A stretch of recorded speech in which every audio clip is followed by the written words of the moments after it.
I'm going to try not to talk so loud because the volume is set up pretty high on here. My name is Annette Menham. I am the Native American Center Director here at Minot State. I'm also a two-time alum from Minot State.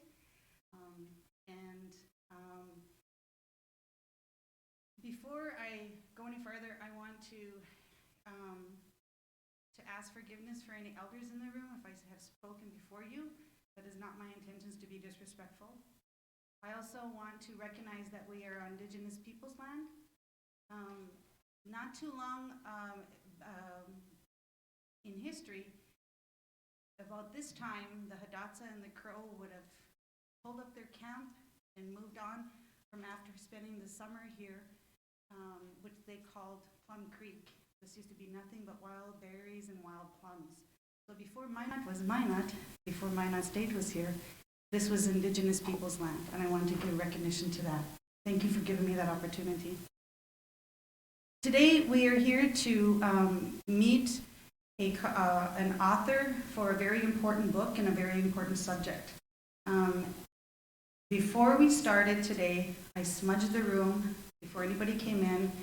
I gave it a nice smudging with some sage, asked for good spirits to be here, good thoughts to be here, good feelings to be here. And then when we're done, I'm going to do that again because it's going to be a pretty heavy subject. I also have some tobacco up here, so if you want to take some before you leave and say prayers, you may offer tobacco for yourself then after.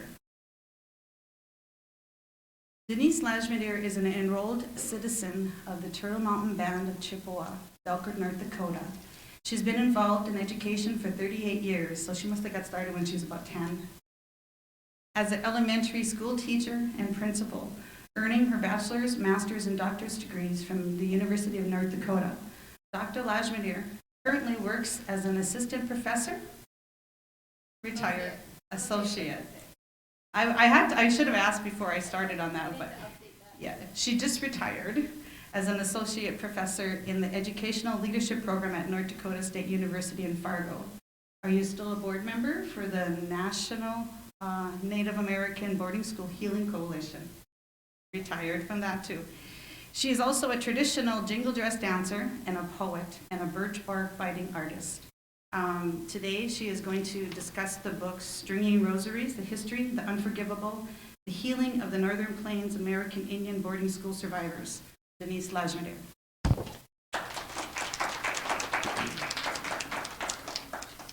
Baju anin akina awaya. Dinaway magana duk. I greet you as my relatives and thank you all for being here today. Abishkabene Samanakwat. Way Dijunakaz. My tribal name or spirit name is Thundercloud Woman. Ekanak Wajun and Dunjiba. My home is the Turtle Mountains in Belcourt, North Dakota. And Ashijak Nedodem, my clan is Crane. That is a traditional greeting that we are told by our elders of how to introduce ourselves at gatherings. And I also want to note that 1/4 of North Dakota was given up in a treaty, the 10-cent treaty, by the Turtle Mountain Ojibwe people, and our boundaries hit right here in Minot. And then we kind of got along with the Dodza Mandan, but then there were some skirmishes there, but we had some sundances together also. I'm a poet, and I've been writing poetry most of my life, and I had my first book come out in 2010, and I have 3 books out, and another one that'll be coming out in March.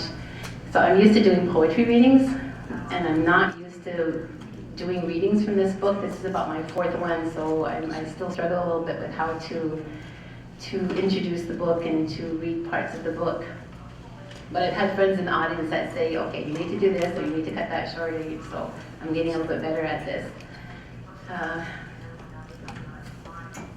So my interest, first of all, I wanted to know a little bit about the audience. Before today, or say in high school, how many of you knew about the boarding school era?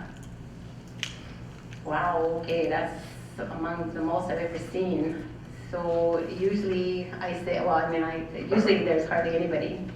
Especially maybe 12 years ago when I started the book and started doing research, there was very little out there that non-Native students knew about. So that's very heartening to see so many hands in the air. Because I call it America's best kept secret. So my interest in doing boarding school research began with my parents. I had listened to my father talk about stories about Chemawa, Oregon, and we lived in Portland. We relocated to Portland, Oregon in the 1950s. There was termination. I say there was Christianization, forced Christianization, education, termination, relocation. We were shunned to death. So my family was part of the forced education and Christianization. And then we were hungry on the reservation. Papa did learn to be a carpenter when he was at Chemawa. So, but you know, North Dakota winters, you can't work in the winter outside as a carpenter. So we relocated to Portland, and we would drive by Chemawa. And of course, I was young, and he talked about, you know, that's the school I went to, and I didn't pay attention until just before he passed away in 1993. I interviewed him about his years at the boarding school, and the last chapter is called My Healing Journey, and it talks about my interview with my father. So, and my mom, she died in 1977. I was pretty young, and so I didn't get the chance to interview her quite as much. And so then I got to interview my grandfathers about 1984 when they were in their mid-80s. So when I became a college professor, I started, there was a boarding school heating project, and it had a protocol. It's a long story, we talk forever just about how I got into this. And I put information in the newspapers and asked to anybody that wanted to be interviewed. And that's how I got these people that would contact me that they wanted to be interviewed about their boarding school stories. So that's how the book came about. But I had an IRB. Those of you that are in research will understand what that term means. So then I had to look at the history, because this was all still pretty new history to me, even though Papa and my family had talked about boarding schools. So President Ulysses Grant had announced a peace policy in 1869. So they had to figure out what to do with the Indian problem, coming up with Indian solutions. So his policy allowed religious denominations to undertake the work of civilizing us savages. So there was monies that flew into into religious organizations, Christian organizations, to start mission schools and boarding schools. So then in March of 1891, Congress authorized the Commission of Indian Affairs to make and enforce by proper means rules and regulations that will secure the attendance of Indian children of suitable age to go to school. So that meant that they could withhold rations, clothing, and other annuities from Native parents and guardians if they didn't send their kids to school.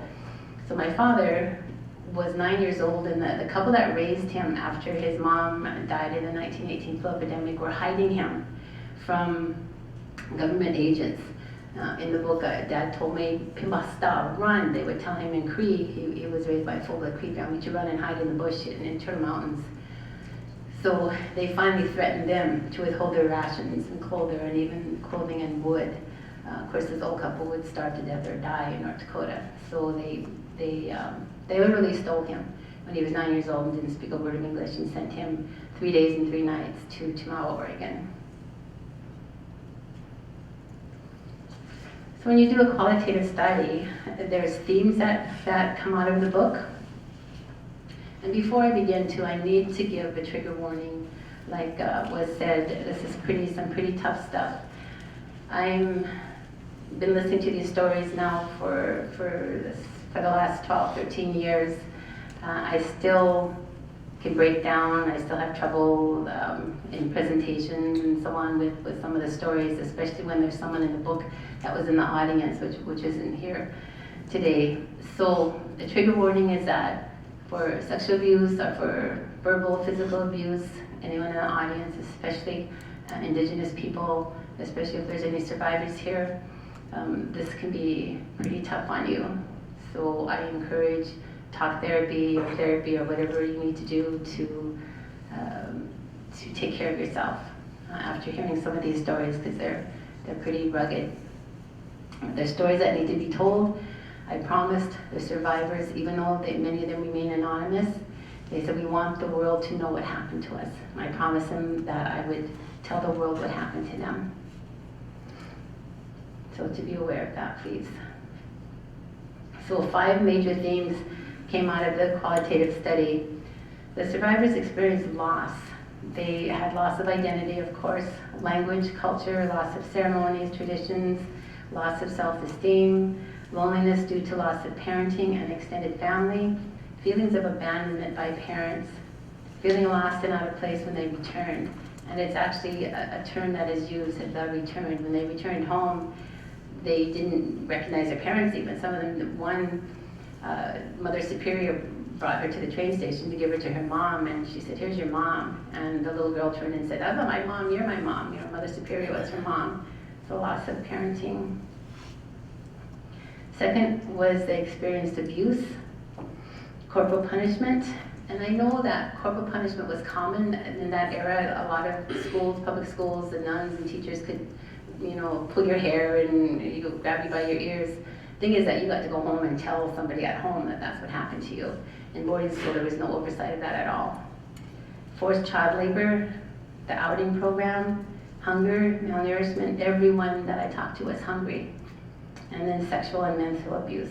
And everyone that I've seen go to boarding school has been sexually molested, men, the girls and boys, or they saw it happening. So then they experienced unresolved grief and mental health issues, alcohol abuse. They felt that they had an inferior education, and they expressed ways for healing, and personal healing was possibly an apology, or a return to tribal spiritual practices and forgiveness, and then therapy.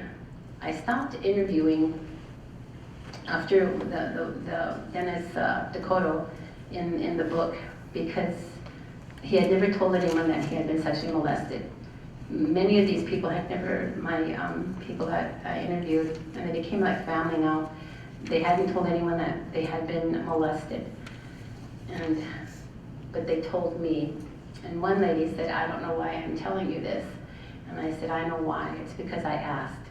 So when you're doing an interview study, you need to know the right questions to ask. Now my mom, my dad, my uncle, my grandfathers, aunties, I never thought to ask them if they were molested. I thought it just didn't happen. I just didn't have any idea to even ask that question, so I never did. But in the boarding school healing project protocol, they asked about sexual abuse. So I had to go very lightly and tread very lightly when asking them that question.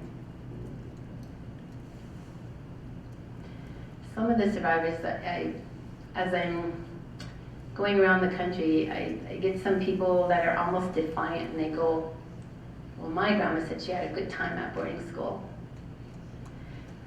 So several survivors stated they had a good time at boarding school they attended, but I saw a pattern in the stories, and that they saw horrific beatings and disciplinary actions, so they resolved to behave, and thus were treated differently by the nuns, priests, or school officials. Most of these survivors also didn't understand that boarding school policy was one of forced assimilation and forced Christianity, and that they were being trained only in labor trades. Though many, like my father, who learned carpentry skills, he was able to support us. We were very, very poor as we lived in Portland, but he was able to support us. But my dad was also a genius in math. He was incredible. And I wonder if he didn't go to boarding school and had gone to a regular school, say here in Minot, that he maybe could have been a professor of mathematics.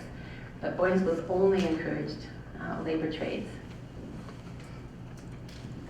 So some of them also will say, "Well, it was my first running water. I had my own bed to sleep in boarding school. It was warm." And I say, "But what was happening on the reservations that was so horrific, that to be in a horrific school was better than being home?"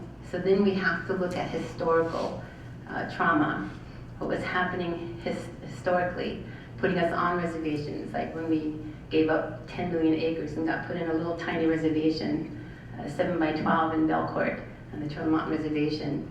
And kids were trained to be farmers, but they go home and Rolla, Rolette, or Minot wouldn't give us money to get farming implements. And there's not enough land to do farming anyway on our little tiny reservation. So we couldn't make a living there. So poverty was high. Hungry in 1888, 200 of our people died of starvation. It was a horrible winter.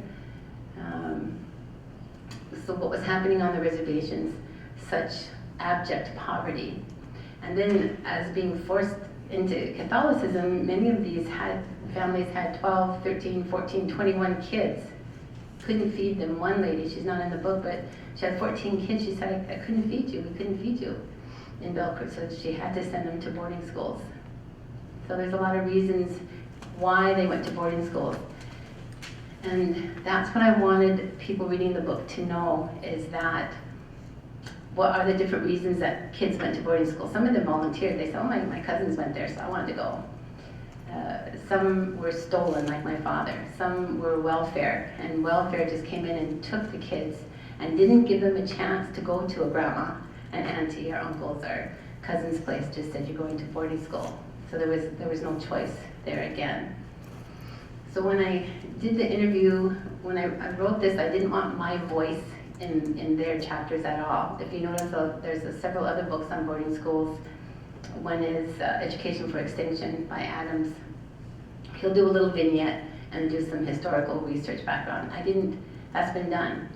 I wanted you to hear their entire story from the time they were born till they went to school, and then what happened to them in school, and then how their life was like after school.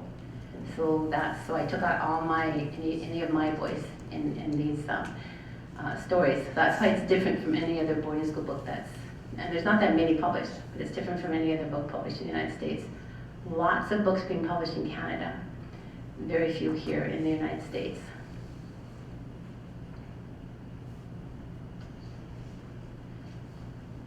So I'm going to read some of the vignettes. These are some of the tough ones, the sexual abuse. I remember having to serve the priest wine, but never in the wine hall. I remember being brought to the priest's room, but I never really remembered leaving. You know, I'd wake up and I never really thought about it, but you know, now that I think about it, what did they do? Get me drunk? Well, they wouldn't want a bunch of young girls serving them. Why would they want a bunch of girls serving them wine anyway? I was 6 years old. I had a lot of problems down there, you know. Then it was a priest, not a nun, that would take me to the doctor, drive me there in his car. So she was molested for quite a while. And then she went on to say, I had a nervous breakdown last year. She was 72 years old when I interviewed her about 6 years ago. I had a nervous breakdown last year because of my boarding school and childhood experiences. I was in the psychiatric hospital for 5 weeks.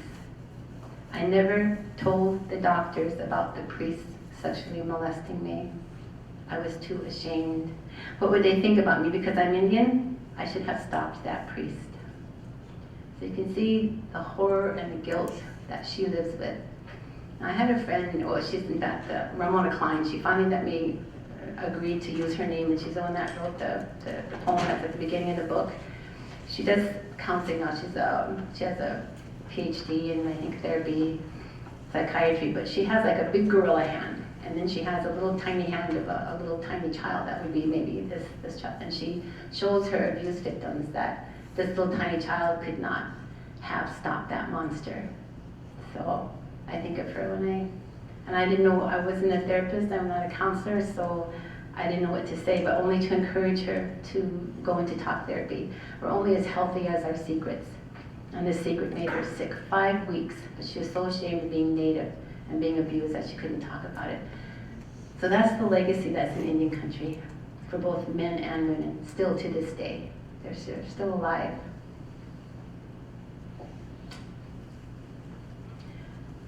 Then there was, of course, child labor. The boarding school that Chihuahua and my father met, this is 1925. They didn't have enough money from the government to pay for the schools, to maintain them. So the kids did all the work. So they went to school half a day and then they worked half a day in the washing, in the laundry room, kitchen, carpentry. He built a lot of the buildings that were at Chihuahua. So this is the title story from Stringing Rosaries. She's talking about a nun that was her guardian angel. Because I asked them, is there someone, because we know now research shows that if there's just one adult in your life that you can do well in your life. So she had a nun that was a guardian angel. But she was very lacking adult herself. But she used to come and get me and take me out of the dorm to the boys' dorm where she worked. I would sew with her. And she'd give me little treats and be gentle and kind. She gave me a time out from a very scary place. And we got paid for stringing rosaries every day, like a penny. I mean, we got just dirt. It was like slave labor.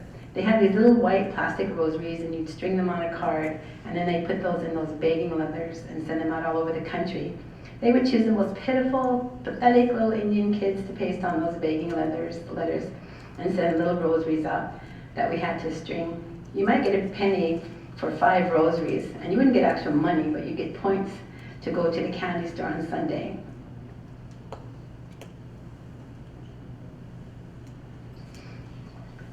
So another part of the themes was, of course, the kids were constantly beaten for just the smallest infractions. So, I went to Wapton Indian Boarding School, and Wapton is still operating. It's called Circle of Nations.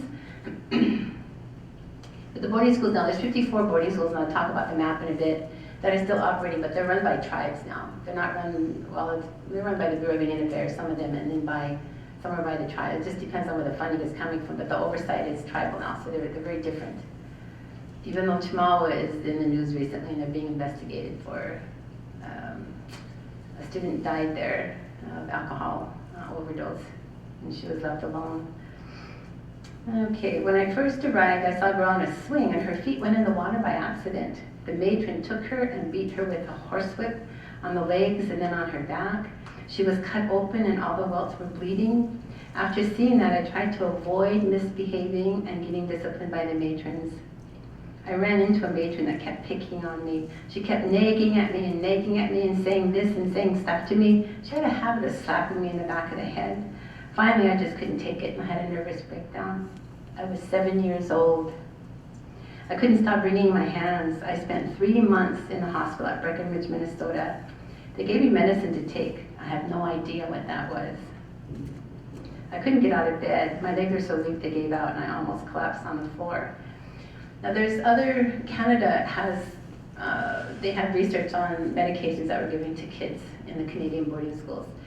We found other researchers have found some boarding schools in Washington. And I have, I think, an instance in here where, well, like our teeth were drilled, and even though they didn't have cavities and things like that in Breckenridge. Some others received pills that they didn't know what it was for. They were never told what it was for. So more research needs to be done. I'm the only person in the United States that has, in the back of the book there's a map. So I'm the only person that has that map.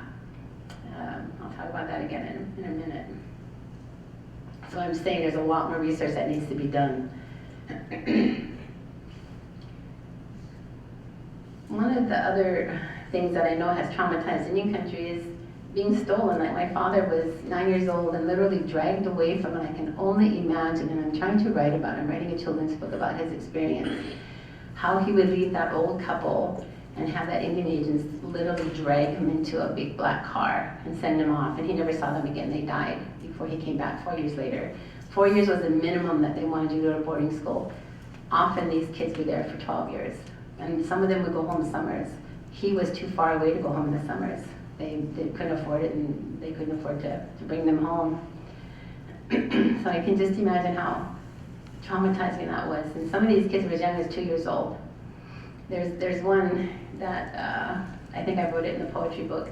I was in Chimawa, and I was out at the graveyard, sort of looking at the years of the kids that died when my father was there. And I often wonder, in a poem, did he, as a carpenter student, did he have to build the caskets for those kids? He saw a kid get killed. He saw a kid get beaten to death in something called the gauntlet. So I was there, and there was an older gentleman that was cleaning the graveyard because it wasn't being taken care of by the school or by the Bureau of Indian Affairs, because Chimawa is still the oldest running boarding school in the United States.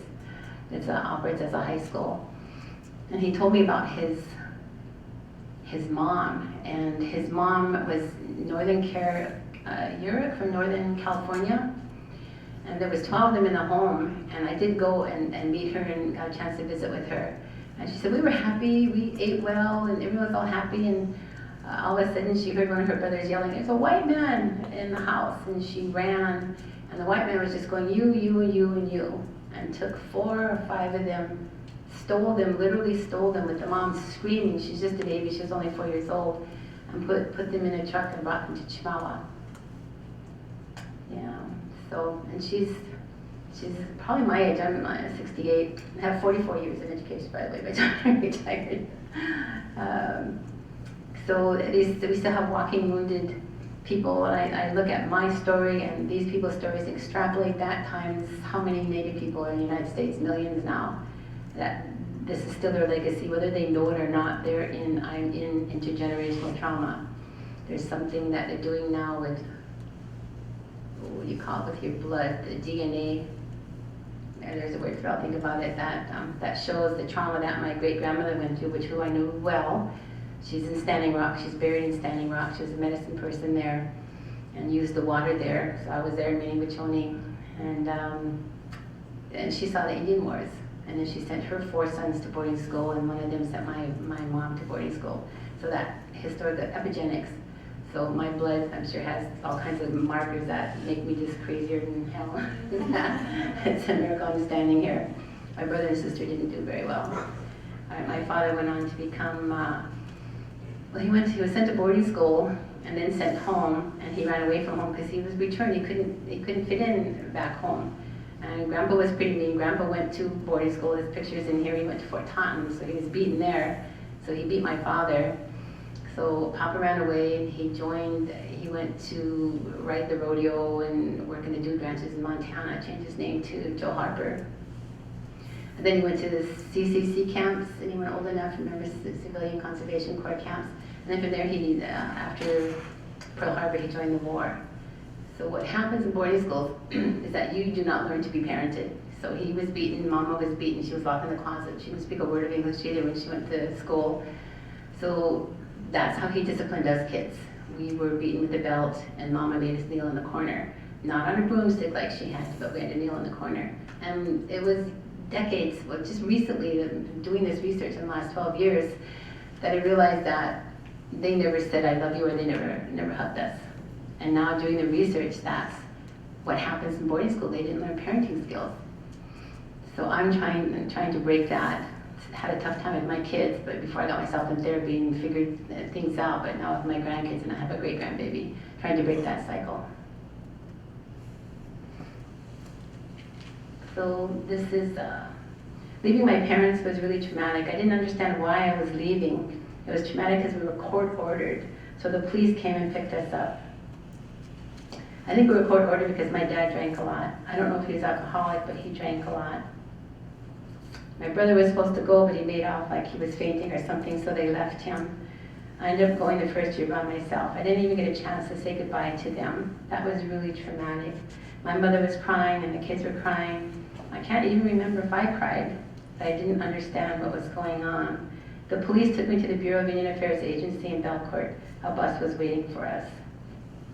And then he was taken on to Wapaton. A lot of kids were crying.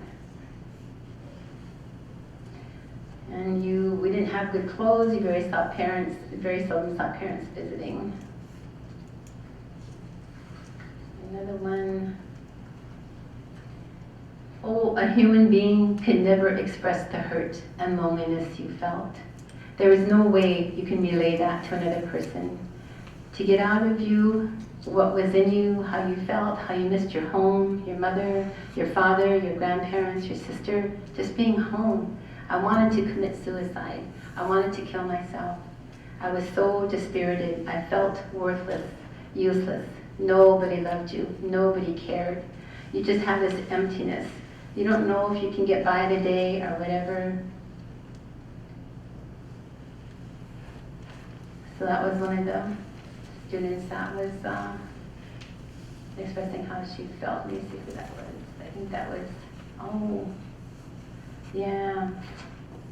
This is Tom Davis, this is in Belcourt. He was 74.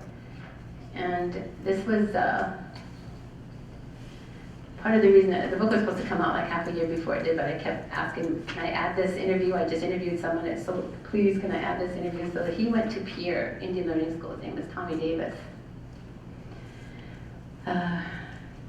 A lady named Miss McGee, she was one of the women that would, oh, okay, so he was, something weird happened. These weird people that worked there, this teacher would watch the boys as they came out of the showers, and she'd have them put their towels over their heads, and she would just stare at them.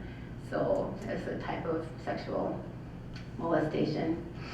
So what she used to do, besides that, was way south of us, about half a mile, was the Missouri River. This is in Pierre, South Dakota. She makes kids run down there and go break a willow. Had to be a certain length, bring it back and turn around and gave a whipping with it. Make us run after our own whip. She made me run one time.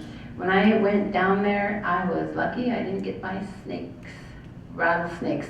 I was running down there and got close like that, and I looked like this, and there was a bunch of them. They must have been breeding, and I jumped like this, and I think I walked in the air, honest. I went right above them. And here I was on the other side, and I was thinking, how the hell am I going to get back over there? So I started throwing stuff at them. Pretty soon they started going away. I made sure that there were none there, and then boy, it took off. But I brought her back my switch. They did things like that to us, make us kneel on brooms. I kneeled on a broom one time from about 1 o'clock on Saturday until 4:30, going to dinner. And every time I tried to bend back, he'd kick me in the ass, make me kneel on it. He names this person Chasing Crow. The other guy was Eugene Fritz. And we went back and forth about naming names. Some of these people are passed on, and if they want us to kneel, they don't care, because they did horrible. They tortured these kids. And the sad thing is Chasing Crow is Native. He came out of the war. Something I realized that I didn't want to even admit or take a look at, but some of the most vicious people that discipline these kids and some of these boarding schools in North Dakota were Native themselves. But I figured that they were probably disciplined in boarding school that way themselves. And then they turned around and did that to these kids. So when I stood up, I could hardly stand up. My tendons were just, oh God. So there's a name for that type of torture, stress torture. They use it like at Abu Ghraib, where the prison for Afghanistan or Iraqi people, that type of stress torture. And that's what they did to these kids. There's one, Demas McDonald, and he's in the book. Demas and his buddy Eugene, we would go tromping through Fort Taunton. I spent a lot of time at Fort Taunton. My father went there for a while. He ran away, and we just recently found some records down in some place in Kansas about my grandfather. So Demas, he and Eugene, they went with me on a tour of Fort Taunton. How many have been to Fort Taunton, to the boarding school there? Yeah, so they let me go to where like tourists can't go. And it's a younger couple that's the historians there. And Eugene's become sober over the past decades, and he's like a spiritual leader for Eugene Hale for Fort Taunton. And Demas is like a tribal historian. And so during our conversation, Demas mentioned that he is often asked by tribal meetings to say a prayer. And he retained his language, both he and Eugene, but he won't pray in public. He said that every time he starts to pray in public, he just imagines that priest that made him kneel on a broomstick against the wall, put his nose against the wall, and stay there for hours. That when he would start backing down, little boy, 8, 9 years old, try to, if you're Catholic, you know how you want to sit back on your pew. That the priest would came and grab him by the back of his neck, his skin and his hair, and just rip him, make him sit back up on his knees. He said every time he goes to pray in public with his language, he has that feeling, so he can't pray in public. But he'll talk to Eugene, and he'll talk to his wife, but he can no longer pray in public.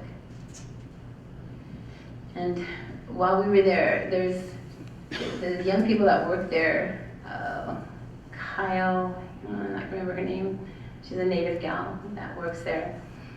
They said well, you know, they're spirits at boarding school. I don't know what your worldview is with spirits, what we believe in, spirits of our ancestors.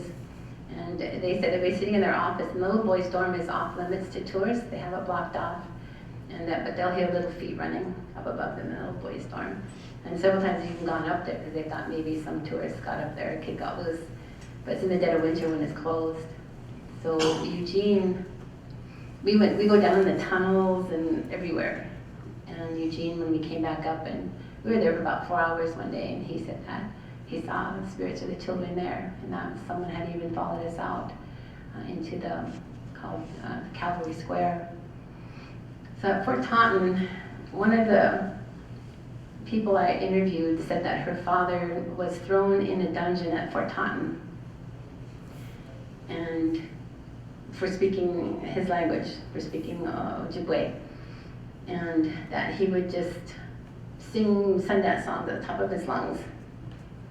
And so I went looking for these dungeons, and I found them. And Eugene and Demas were with me, and she had said it was in the boys' dorm. And so if you go to Fort Taunton, now they have a native lady there that will take you and show you the dungeon. So what we found is it's pretty broken up there, and we really probably shouldn't even been back there. But where the showers were, it's all busted up, you know, it's not cleaned up, and they're remodeling a lot of the areas there at Fort Taunton. So then you go way back in the corner, you have to have flashlights because there's no electricity back there. And there's a big thick wooden, you could see a wooden trapdoor. It was really thick. So we lifted it up. And the first time I was there by myself, I was with the two young people that are the historians there. And when we lifted it up, we could see a ladder. So, and I had a skirt on and flip-flops, I'm sure. I shouldn't have been there.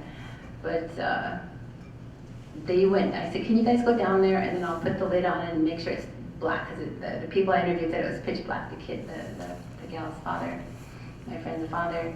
So they did, they went down there, and I put the lid on, and they shut off their phones, and it was pitch black.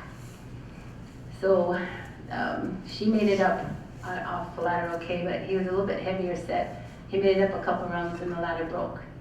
It scared the hell out of me. And because we probably weren't supposed to be there, their supervisors are probably, don't tell anybody. And then he made it all the way up, and he was just putting his elbows there, and the whole ladder collapsed, and he fell. Ugh. So when I told Demas and Mr. Hale after that, later on they said that it was probably the spirits of the boys that were still there that wanted to keep that young man there. So if you go there also, underneath the steps that go up to the boys' dorm, there's another dungeon there. And then I interviewed, he wouldn't let me interview him, but I was talking to an Oliver Gord. He's another tribal historian at Fort Taunton. And he said, if you stand in the boys' dorm outside on the deck there, and you look straight across, there's another dungeon there that he was put in as a little boy. So we had to go looking for that. And we went into a building, and we pulled back some old carpeting, and you could see the outline of a trapdoor. So they had to run and get some pry bars. And sure enough, there was a nicer ladder that went down there. But like you couldn't stand up in that one, we had to bend over. And Oliver had been, or some of the historians there had talked about how the kids played marbles. You remember playing when we were younger? We played marbles a lot when we were younger. And so there was another young man that works there as a maintenance man, a young native guy from Fort Taunton again. And he went crawling all down there because they put pipes down there because after the cavalry left, you know, the 7th Cavalry was there, Custer came and visited there. They had to, you know, be careful, these Dakota Indians and so close to the border. And so then after they left, it was turned into the school, so they ran water pipes and heating pipes through there. So we were just crawling around down there. And when he came back up, he had a little orange marble. So I always wonder if that's Oliver's marble. I wrote a poem about it too. So those are some of the cool things that was done just at Fort Taunton. Okay, so let me talk about the map a minute, just take a little bit of a break. So in the back of the book, My publisher was so incredible, so remarkable. This took 12 years of intense, very painstaking research. No one has asked the government, how many boarding schools did you run? No one has asked the Catholic Church, how many boarding schools did you run? Episcopalians, Quakers, Lutherans, how many other denominations that there are. There's a bunch of them. So, did anybody know, you know about the Truth and Reconciliation Commission up in Canada? If you do, they started doing boarding school gathering stories back in 1996. And up in Canada, they did a class action lawsuit against the Christian, against the boarding schools that were mostly Anglican. So long story short, there's about $5 billion set loose by the Canadian government, by the churches, by the healing health people, and so on. So if you went to school for 10 years, you got $10,000 for the first year you were there, and then so much money for other consecutive years, and individual monies. And then if you could prove to lawyers and in front of a court, it was horrific, it's still horrifying, that you were sexually molested. I mean, they would ask, you don't even want to know the questions they asked. It was invasive, horrifying, re-traumatized, and then you could get up to $250,000 if you could prove you were sexually molested. In the United States, I worked with Native American Rights Fund, and we started an organization called the Native American National Native American Boarding School Healing Coalition. And we can't do that because there's statute of limitations. So what we're looking at is collective healing of going to a tribe and saying, what would boarding school healing look like for you, for this tribe? For my tribe, because we're so Catholic, maybe it's a novena, a church, but many of us are moving to only our tribal spirituality, so it could be a sun dance, a rain dance, a shake tent ceremony, sweat lodge, and so on. So it has to be individual, but there needs to be monies kicked loose to train people, counselors, and when I was in therapy, none of my therapists knew about boarding schools. And that's a big part of what is why I am the way I am, because of how my parents were raised. So we need to look at it differently. So I got to work with, I'm pointing north, I got to work with the Canadian commissioners, Willie Littlechild, Marie Wilson, and Chief Justice Murray. And I got to be an outside international observer to the process of truth-telling, truth and reconciliation. The United States is not even at the truth-telling point. So I got to go up there. I went up in Whitehorse, Yukon in January. And it was colder here than it was up there, but it was, so we went out to dinner that night. They took me out to dinner, and I'll never forget, Chief Justice Murray looked at me and goes, how many boarding schools does the United States have? Couldn't answer. And I represented the United States researcher, professor for boarding schools. So I've made it my life's work now, besides gathering stories, to talk about, to find how many boarding schools. So this map, I've since found 2 more boarding schools. Mostly people, after reading the book or newspaper articles, have, do you have this one, or have you found this one? So I found 2 more. So what I did was I went to Marquette University, Catholic University, that has all of the records of Catholic schools. Spent a week there in the archives, 35 boxes about this big, 35 of them, going through each individual file to find boarding school, day school, boarding school, day school. Dusty files all the way back to 1880s. And the archivist, he said, there was a boarding school in Belcourt. And I said, no, there wasn't. Like I knew everything. Well, there was. In 1884, Father Malo had a boarding school in St. John, just a few miles off the reservation. And he showed me the record, and in there was an Elizabeth Lashmedere. So she would have been like a great auntie or a great great grandma. That was pretty cool. So I learned something. So I went through these files, and I found Catholic boarding schools, but that's the intense type of research it took just to find the Catholic boarding schools. So we mentioned, you look at Oklahoma. Oklahoma was Indian territory. So the missionaries just went, just, Indians, Oklahoma, all in one place. So they started hundreds, 78 boarding schools. One of them was so sad. Can't remember which one it was now, maybe Choctaw. They started a boarding school that had 18 kids. They were all happy and gleefully, 18 souls. A month later, in this very old document, the school closed because all 18 of them had died of the black measles, whatever that is. So some of these boarding schools are, the ones that are in bold are still operating today. And, but most of them, again, like I said, are run by tribal schools. So that's the story of this. So it's 12 years of my history, and I'm still uncovering boarding schools. And my publisher, so this was a separate document that I had been just handing out, and I gave it to the National Boarding School Healing Coalition. They gave me some money to do some research on it. So it's on their website, but it's not updated. And then she decided to see if we could put it in the book. So we're going to print it on the end pages and in the front matter. And then she decided to use it as a pullout. So that upped the cost of the book and took some time to do, but I think it's pretty cool. She's amazing. Yeah. So what number are you at now? 368. So,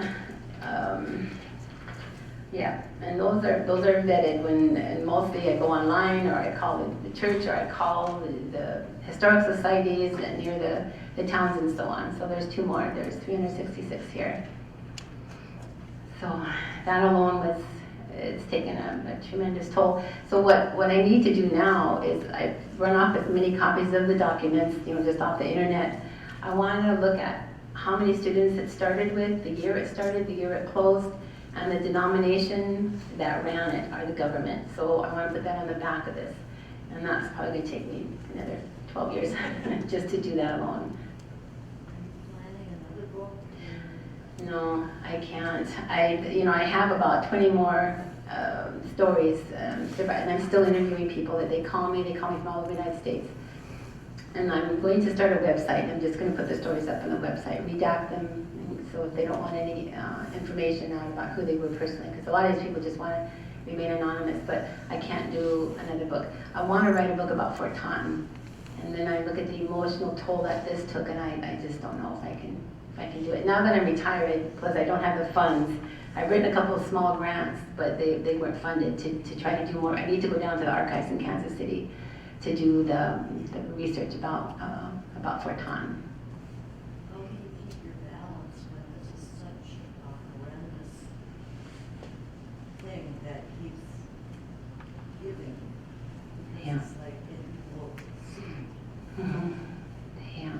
Because even reading this, it just becomes so overwhelmingly, Traumatic. yeah. Yeah. Like I said in the book, after most of the people telling me the stories never broke down while I was interviewing them, from up to like 4 hours, and sometimes I go back and interview them again. I would break down in my car after I didn't break down in front of them. When I go out to the car, and I would just cry all the way back to the university. So I did a PowerPoint about an hour and a half about this similar, and it took me a year of practicing it in my office before I could give a PowerPoint in public without breaking down, because I don't want to break down and cry in front of people. So I noticed one of the last times I tried to do the PowerPoint presentation to a group of college students that I got choked up, so I put it away. I put the book away for a couple years. I had sent the manuscript out to Arizona State University. I sent the manuscript out to Michigan State University. And when you're a professor, when you send something out for publication, it'll come back sometimes with 5 single-space typewritten critique of how to change it, and then they say revise and resubmit. I didn't like the changes that they wanted me to do, and then I was so close to this. It was just too close. I have to put it away because I get so upset. My poetry, if it goes out, whatever. My academic writing, if they say revise it, okay, I can do that. But this was just, I was too close to this, too close to these people, promising them I tell the world their story. So I didn't even know that we had a press at North Dakota State University. I was in education. I was just doing I trained you to be a principal, an elementary principal. Someone said, go talk to Suzanne. So I went and talked to her. I brought the manuscript over, but then it did need some revising. It did need some work. But my vision was to tell your story just in your words only, not adding a bunch of my thoughts or whatever. And the other universities wanted me to do the research, a little vignette of research, and that's not what I wanted to do. So when Suzanne called me back to her office, she said, I'm going to publish your book, just the way it is. So we had some editing and so on to do, and some more editing of the, there's a certain way that we need to edit, you have to write out a number, and so, there's some technical things that we worked on in for about a year. But I just broke down then, because she saw my vision, and this is the result of her. And then she saw the vision of this map. So I just owe so much to her with taking a chance on publishing this book. Plus there's just, like I said, there's not anything else out there, like it. Well, Denise, the thing is, listening to you and recalling myself,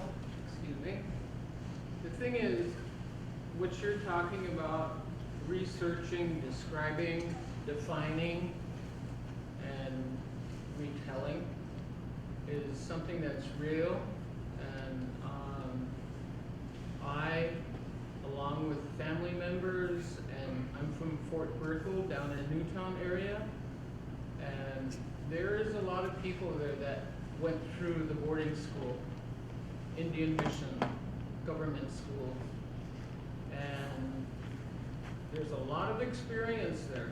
So what she's telling you, what's in this book here, it's real. It really happened. I went to Catholic boarding schools in South Dakota. I went to Chamberlain, I went to Pierre, I went to government boarding schools, I went to Wahpeton, I went to Flandreau in South Dakota. So I've been in practically every kind of school besides the private school out in the East. And looking at that map, look at all those states. There were Indians everywhere. There were Native Americans everywhere in those states. What's that telling you? That those states had Native people in there originally. They were there originally. And they were still there. So I began to go into boarding schools, to Catholic schools in the 60s. 1960, 61, I went to Stephan, South Dakota. I was there 1 year, a first grader. Second grade, third grade, I went to Marty, South Dakota, Catholic boarding school. Then I went back to the reservation, went to the local school. Then my father got a job in Minnesota. We moved up there to Hibbing. So I went to a public school. So I've been through practically every school system type possible. I even graduated from Minnesota State. Okay? I'm here. I'm a product of Minnesota State. Can you believe that? So I'm an English teacher. That's what I went into, English and history. And the point of it is, looking at that map, these things really did happen. And they were traumatizing, they were horrific. They were amazing at what human beings can do to each other. And when you were talking about that, my mind popped to, I can't remember his name, over at UND. He was the professor that did on Nazi Germany and genocide.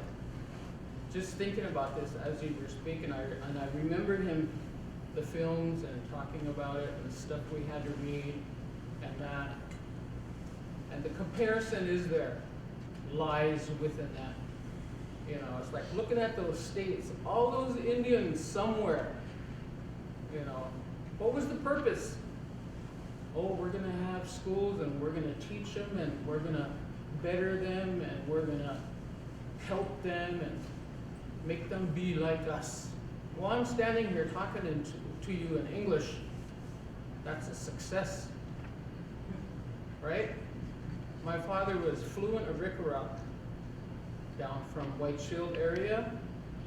My mother was Hiraza. And she was a professor here. Yay, Minot State. You know? That's progress. You were a success. You know? But this stuff is real. So I've grown up in every environment. And so it's a hard thing because my youngest sister, my youngest brother, and I, we were the last of 8. And so we went to those schools away from home, you know. And I came from a family that did not beat us, did not hit us, we didn't cuss. They didn't cuss at us. We were not abused. We were clean, you know. But my mother decided to move off the reservation to take care of her family. I gotta do something. I don't want them living here not knowing what's out there. And school, you have to understand, was always taught to us as the tool to succeed in life. That was the goal you were supposed to get into, work at, and achieve, was education. And then making your life and taking care of your family. And I don't know where you all are from, if you're just from Minot, or you're from Canada, or you know, you're from Surrey, or you're from Max, or wherever. I'm from North Dakota. I grew up in North Dakota. And I've been all over the place in the United States. So I've run into every type of person, racism, you know, ideology, you know. But the point of it all for my folks was, you go get that education. And the thing about boarding schools, they were a tool. Mother had decided to send us there because my father wasn't working. And at that time, as a construction worker, a seasonal worker, he wasn't always able to have a steady job. So you know what that means? He drank. My father did drink, but he still took care of the kids. You know, he still took care of the family. But my mother just said, I gotta move off. Gotta get you out there. Now, we grew up with no electricity, no heating, no running water. We hauled coal. We washed our clothes out there. We bathed in a tub. My dad went and got coal down at the river. And we rode horses down there. And we went in the wagon. That's for real. You know, we were the last ones out on the res, out by White Shield to get electricity. Which we didn't care. I know how to use gas lamps. I know how to do kerosene, you know. I can light a fire. I can cook on a stove, a wood stove. You know, those things are really basic, and those make you as a family, you're there. But the boarding schools, yeah. I was just telling Quincy here some of the things that happened to my sister, to me, to my brother in those boarding schools. You know, and there's some pretty rough situations that happen. And it's something you don't forget. And it depends on how you take it. It's like, I really believe if you realize the horror, the trauma, or you know, if it's from someone else or if it's someone in your family, once you're an adult, you know what's happened. That's my belief. Okay, you know what happened. So how are you going to deal with it? I look at it and say, okay, I'll take care of it. You know, it's like, it's a terrible thing. I mean, look at what's happening now to all those children now. Same thing. Yeah. There are lost children in the world. You know, and I know people at home my age that I grew up with, they were lost, and they were lost all their lives, and they died, they're dead, they're buried. You know, And I knew there's some family situations, they were tough. You know, but thank God, I thank the Lord I had my mother. You know, my mother went back to school when she was 46, and she went on straight to DU, got her master's, and she came back to Minot State. And she was a professor here. You know, so, you know, those things do work out, you know, when you decide that's what you want to do. But it's taking care of the family. And I am blessed I had a family that I did. I am so blessed. You know, my dad is a big Indian looking guy like on the nickel. You know, I'm serious. And my mother was this blonde, red-haired, brown-haired, you know, really light skinned, and mine at least, gee, what's that woman's doing with that Indian? You know? And they would come running after him, trying to get us away from him, because, you know, why did he have all these little light-skinned kids with him, you know? This is Minot, hey. I know Minot, you know? So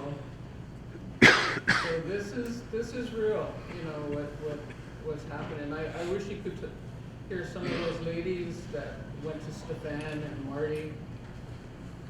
I wish you could talk to those nuns.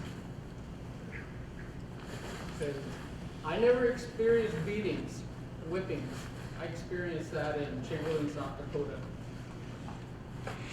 And it was with straps. I call Chamberlain the Chamber of Horrors. Definitely. Horrific. We were talking about the tunnels. Yeah. I remember the tunnels. You know. Yeah. The, The other school that a lot of Fort Berthold people went to that I didn't get a chance to interview anyone is Bismarck.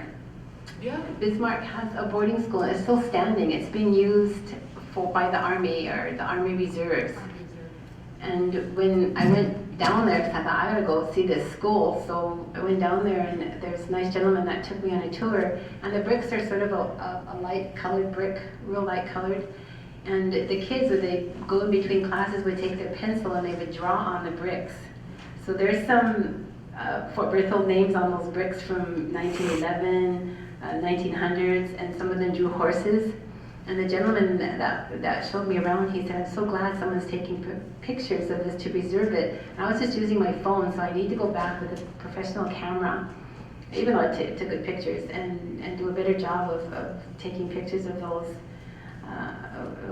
drawings that the kids did, because they're still there. They're pencil. They've lasted all these decades.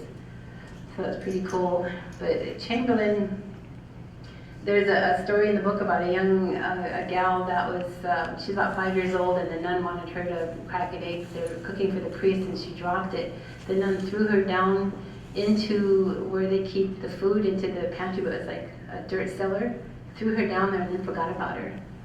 And she got so weak by the time that another girls went down there and said, what are you doing down here? They had to carry her up and bring her to the infirmary. She was almost starved. She was starving. And she said it happened again. And she said, this time I'm no dummy. She started eating the potatoes. And she found a can opener and would open up cans. And then she saw a little window, and she saw the boys side where the boys were playing. And she said she made steps out of those big cans of food. And she'd tell the boys, here, can you take my pee and poop can and dump it, and I'll give you some fruit. So yeah, so Chamber of Horrors. Chamberlain's still operating as a Catholic school, and there's a lot of, I think, Lakota kids that go there. They beg for money, but there's recently been an investigation. So if you get something from St. Joseph's, don't send him any money. Yeah. Yeah, they go out a lot. Okay, questions? Yes. Because it was disturbing to me, and so if you could just expound on this a little bit. It was in a girls' dorm, and they were messing around and playing with the ceiling tiles or something, and they found scalps. Yeah. Is that for real, or is that in the story? Oh no, that's my auntie. So that's a very common story. It's for Taunton. Yeah. My auntie, little girls, they were in the dorm, and there was bunk beds, and there was 4 of them in there. And one of the girls above my auntie's bunk bed, this is Mary Ann Kavanaugh. She just passed away a couple years ago. Was pushing the ceiling tile, and then she stood up, and she went, and they found a horse's tail. So the kids brought it, and they were playing in the hallway with the horse's tail, and then Auntie the next night said, "Better put that back up there." Depending on your, well, like I said, Native people believe in the spirits of our ancestors. Well, they got a visit by an ancestor, a man that was in buckskin, full buckskin, came in the door, and she said he looked at her, just kind of looked at her, and she said, "I could smell his buckskin." And I asked Auntie, "Well, what did it smell like?" And she said, "Buckskin." Okay. And then he looked at the other girls. So when she went home that summer, she told her auntie about it. She was young, she was only about 12, 13, I think. And her auntie said, "Just don't you know that was a scalp that for time, well, they'd hunt Dakota people and scalp them, the officers there." Yeah. So that's a true story. Okay, so that one was disturbing, and the other one that to me was really difficult and made me very angry because I'm sure it happened, was the selling of children to New York families and that type of thing. That to me was,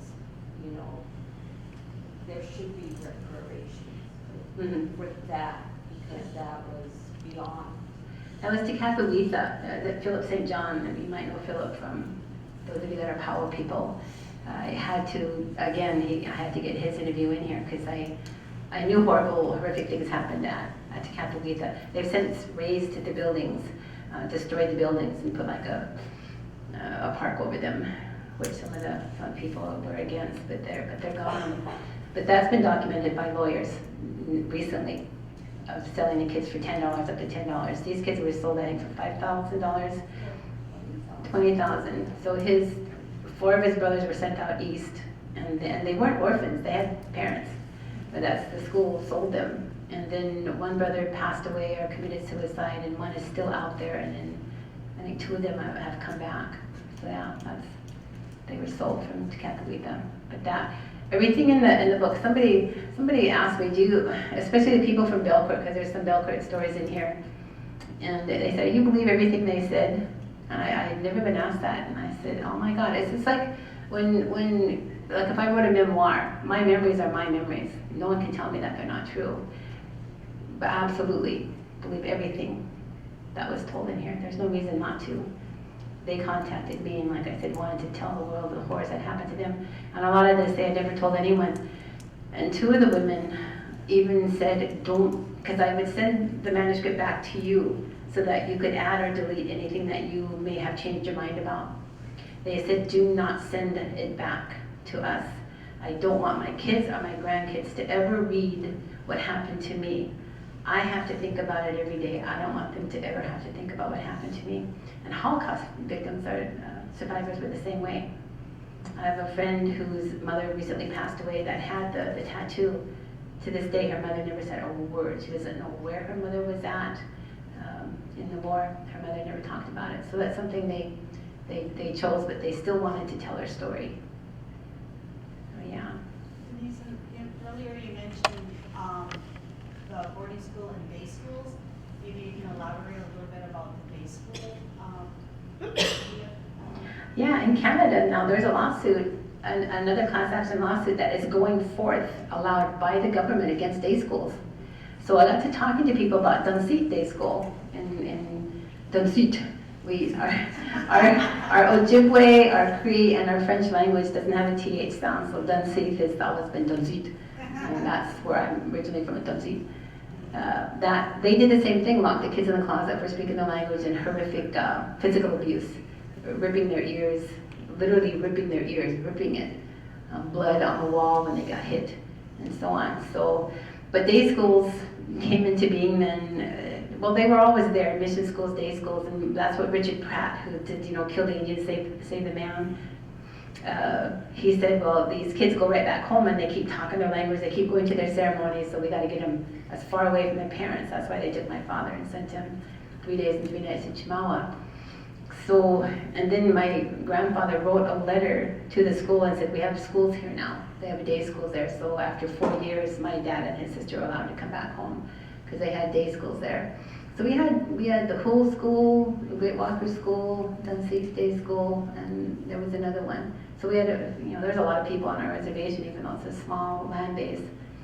So but the day schools again are mostly for assimilation and for non-native teachers that were there. And they're still operating. Dunseith is still operating as a Bureau of Indian Affairs school. But native principals and so on from our own reservation are running the schools now.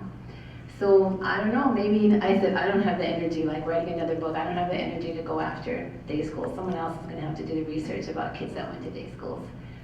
But at least they got to go home at night. I just wanted to reiterate on something that this lady down here shared, is that this time is really looked at as being like as being so long ago, and just with the beauty of the beautiful horror of Denise's book is that this was recent history. And so like myself, not that I'm trying to give away my age, but I'm 32 years old. My father was a day school survivor. 3 of my 4 grandparents are boarding school survivors. The one that didn't attend boarding school is my only non-native grandparent. And my dad, even as a day school survivor, has shared stories of, he can remember vividly, and he was in, I want to say the 1st or 2nd grade. I've heard this story several times, that there was a young girl in his class that she got in trouble, and the nun grabbed her by her ponytail. She got dragged to the front of the room, pushed over the desk, skirt down under, and she got spanked with a ruler. And years later, he ran into this woman.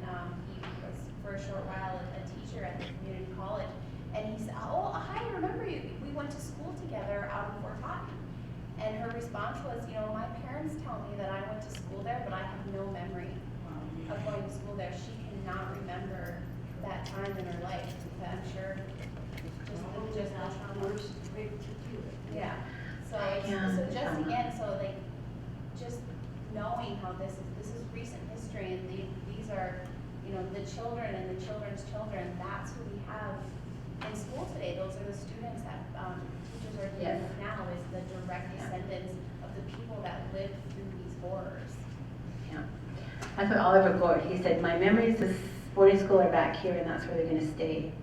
And then therapists will say, "We're only as healthy as our secrets." So that's, he's doing okay, but how many other people can't talk about it or can't remember the trauma? And it is when I was reading up on some of your past accomplishments in the future, I read a lot about the wild variety movement. Is that still a thing? Oh gosh, yes. Yeah, it's still happening?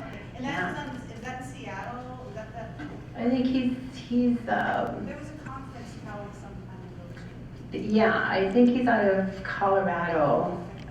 Spacing on his name right now. He's in my introduction. Yeah, they went throughout the United States, and they went to boarding schools, and they also took people's stories about it and what he wanted. Then he ended up on the East Coast and wanted to present, I think, to Obama at the time, an apology, asking the government for an apology. So Canada, Harper apologized. Trudeau. Harper apologized. Trudeau. Justin Trudeau. Before Trudeau. It was before Trudeau, Harper, because I was watching it. And so the United States has not apologized. And some of the people that I asked in the book, they said an apology will never get my childhood back. I don't give a shit if they apologize. Others have said it'd be the government recognizing what the hell they did to us. And it'd be like a validation for them. Yeah, so we're running out of time, but at the back of the book, you can see it's my grandfather and his sister, at Fort Taunton, what they had to wear, and then my dad at Chemawa.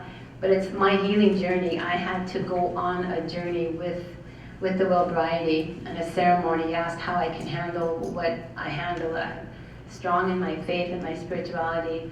I no longer say I'm a Christian. I practice the spirituality that the Creator gave us here before contact, the midday, our Ojibwe spirituality, our rain dance, our sun dance, our shake tent, our sweat lodge. That's what keeps me strong, is my faith and my spirituality. We also go through wipe away the tears ceremonies at rain dance, where it's a ceremony where I can just sort of symbolically wash the pain and the tears.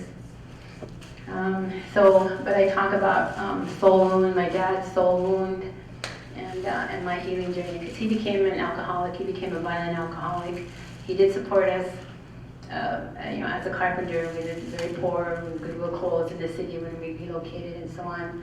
I got to know him more after Mama died, because he lived quite a few years after Mama. So in the last year of his life, I think he was on antidepressants and so on, and I could interview him about his boarding school. So it wasn't until doing this research that I could understand what happened to Papa, and why he was the way he was, and why he beat us kids the way he did. He tried to give a better life for us, which I think he did compared to his life on the reservation when he was a little boy. But yeah, so the well variety helped with my being able to forgive Papa and understand him more and understand his soul wound. He was almost killed in Chemawa. There's something called the gauntlet that they did across all boarding schools, probably started by Richard Pratt back in 1879, was the first boarding school in Carlisle, Pennsylvania. The second one was his buddy started Chemawa in 1880 in Oregon, and that's where my father was sent. But Pratt set it up to where he had like captains, as a military way that he set up the boarding schools. So you would be a captain and you would rat out anybody else, any of the other kids that you saw doing anything wrong. Well, Dad just happened to say that the headmaster and the headmistress probably had a case for each other, which meant in those days, back in the 20s, they liked each other. He got ratted on. So he was made to lay over a bed. The boys held his hands and they held his feet, and the kids lined up behind him. And they had a belt with little metal studs in it, and they hit him with that. And if you eased up because he was your buddy, you would have to take his place. So he ended up in hospital for 2 weeks, and he said he was just totally ripped up from his back to his buttocks and the back of his legs. He said, I still have the scars. Now, I saw Dad when we take his shirt off, in hot carpenters, hot summer days and so on. I never saw scars. But gosh damn it, if he said he has scars, he still has scars from that beating. So they killed a kid, he said, from Browning, Montana. They ruptured his kidneys. So I wonder, was he part of them, one of the boys that had to hit that boy? For punishment. So that's the torture that Richard Pratt came up with. The cover of the book this is at Carlisle, but there's also peeling paint that looks like this exactly at Fort Taunton. The pictures in here are pictures that have never been seen before. If you go online and look up boarding schools, you're going to see the same old pictures from Carlisle. And I wanted new pictures that had never been seen before. So most of these came out of my research from when I was at the Catholic University there, Marquette. And some of them are like the one at Bismarck, Indian boarding school is from Bismarck. So I wanted pictures that hadn't been seen before. And I knew I wanted to title the book Stringing Rosaries. And then my editor really liked this picture. I wanted my grandfather and his sister to be on the cover, but she went out. Editors you can fight with them only so much. So I do like it, though. It does fit. So that's the story of the cover. I think it's time for some more questions. Yeah. I'm curious, man, just from an education standpoint, it's an incredibly difficult subject, but I'm a product of Minot, North Dakota, public education. I lived in Alaska for 10 years. The Douglas Island Mission School is on the island where I lived. I'm curious, in Alaska, it's Alaska Studies, it's a requirement in public education. We don't have any children, so I have no concept of what's happening in public education in North Dakota. What's a requirement? Alaska Studies. Oh, okay. There has to be some, Native Alaska culture. Or Native Alaska. Okay. It has to be included in public education. I'm wondering, within the state of North Dakota, is there a drive to talk about issues like this within public education? The ladies in the back left, we had Indigenous Peoples Day a couple weeks ago. We had a Minot representative in the audience who was very much questioning where the research was coming about Christopher Columbus. Honest to who? You know, and so He wanted to know our sources. yeah. I told him my stories from my ancestors. But I think it's an important part To of carry around citations. I'm just curious of how we're educating kids in North Dakota about what's happened in their home state. Because I don't remember getting a lot of it, but it's important stories that I feel like somehow have to be Okay, yes. pushed and fought Yeah. and included in the discussion, just to educate people. So I'm just curious if Anybody know? Anyone a teacher right now? I know I taught 4th grade and we had to have, North Dakota Indians, we're in there I for. thought there was it North Dakota history required here? Yes. North Dakota history is but about indigenous or about boarding school history or native history. The DPI does have some things being published or out there and on the web. I've been part of some of that. Yeah, I've never been taught anything about it in schools. Like I've been back and forth between Belfort and Maya, and they never talked about it or talked about it. As at the college level, to become a teacher in North Dakota, you have to have the, It's a multicultural class, so it used to be specifically native history and they changed it to multicultural. and then right now, I think this is what you're talking about, North Dakota was near the North Dakota Native American Essential Understanding. That, yeah, And I think there's hope that it's going to be added to the curriculum statewide. but it's not right now. It's definitely not right now, and I mean, it could be years before. Montana, it is a state mandated law into their curriculum. And I know our DPI superintendent is working with that superintendent to try to follow suit with that. But like, there's no curriculum on boarding schools. I'm wanting to write curriculum on boarding schools, and I have to start small. I wanted to do a national one, but it's like, I just need to start with like Fort Taunton, about that boarding school. And then I have a children's book I said I want to write about my father's experience. There's only a handful, maybe not even 5, maybe 2 or 3 in the United States. There's a lot up in Canada. They're decades ahead of us because they started in 1996. So there's a lot of memoirs up in Canada, but there's not much here. And I was going to say, recently I was at the National Indian Ed Association Conference, and in Minnesota, I was in Minneapolis, it was held. There are 11 tribal nations in Minnesota, and while we were there at the conference in the General Assembly, the Shakopee Secretary Treasurer came out with that $5 million. They're putting $5 million Right. towards Indian Ed in Minnesota schools. So, but it's coming from the tribes. And I suppose if you're a Shakopee tribe and you have that much money, you can do those type of things. But I think being an educator myself, teaching school, I think it's got to be driven from the tribes. I do, and our tribal nations people, I really think that, and we have people that are working, like Denise and Tani back here are working with Indian Ed as well, so, good question.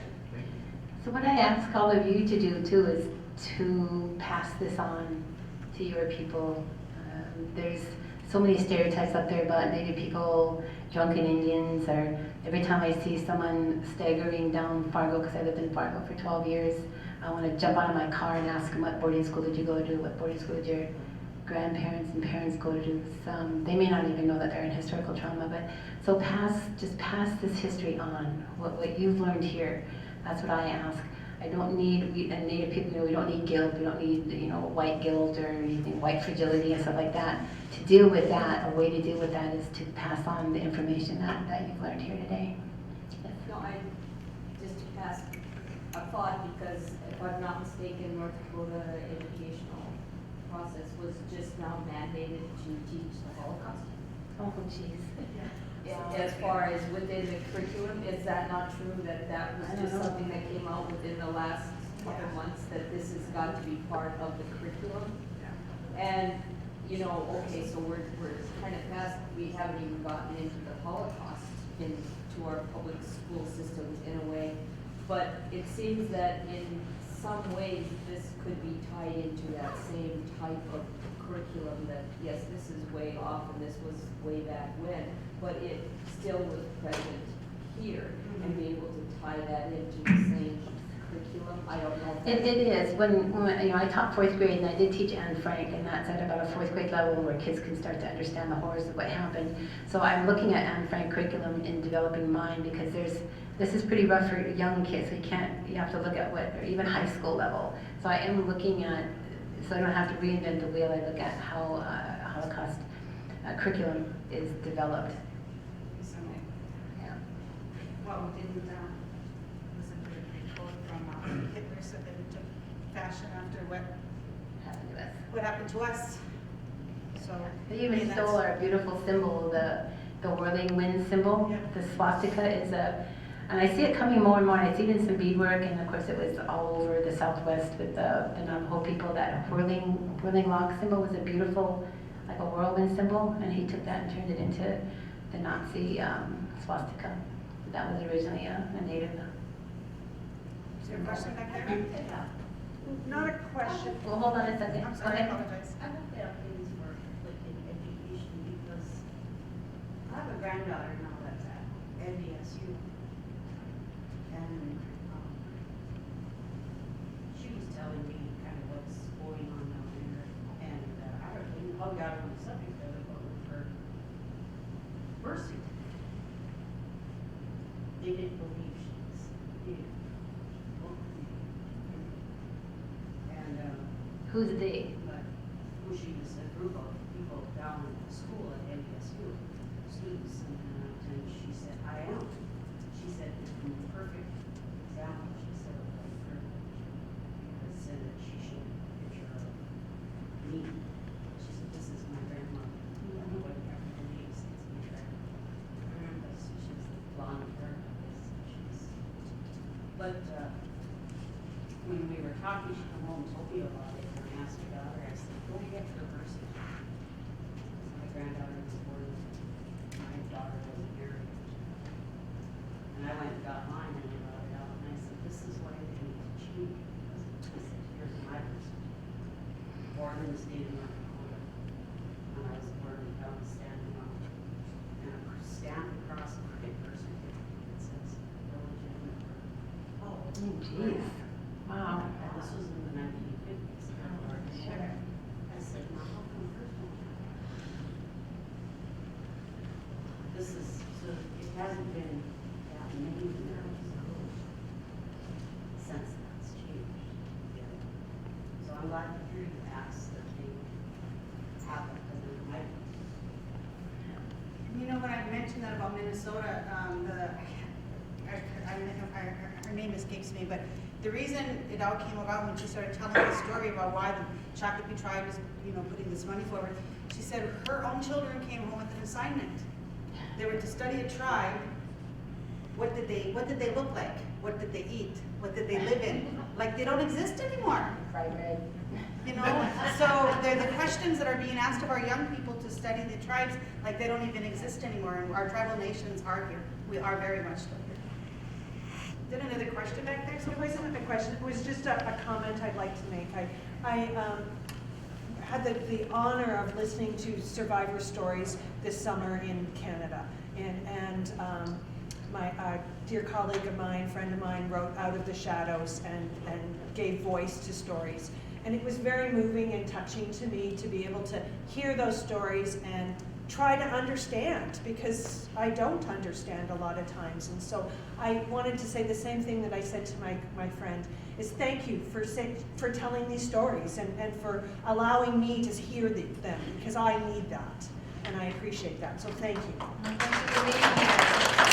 Yeah, all of you.